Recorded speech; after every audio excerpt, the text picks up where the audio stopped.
So today's word of the day is फ्रे।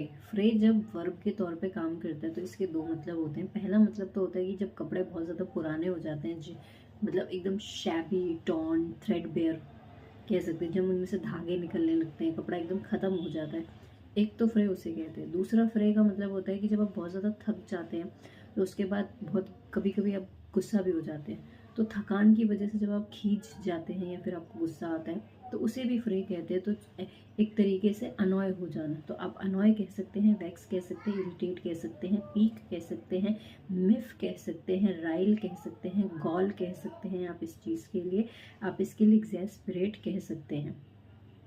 ठीक है जी, आप इसके लिए पीक कह सकते हैं, टेस्टी कह सकते हैं, आप इसके लिए नेटल कह सकते हैं, रफल कह सकते हैं, नीडल कह सकते हैं। नीडल इसलिए क्योंकि अगर आपने किसी को सुई चुभो दी तो ऑफकोर्स वो गुस्सा हो जाएगा, तो आप इसके लिए नीडल भी कह सकते हैं। अब जब फ्रे एज अ नाउन के तौर पे काम करता है तो इसका मतलब होता है लड़ाई झगड़ा करना।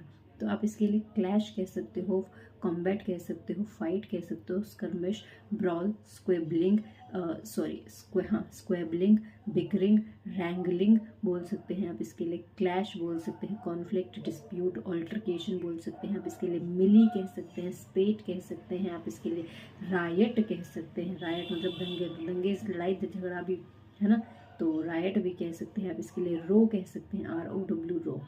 ओके।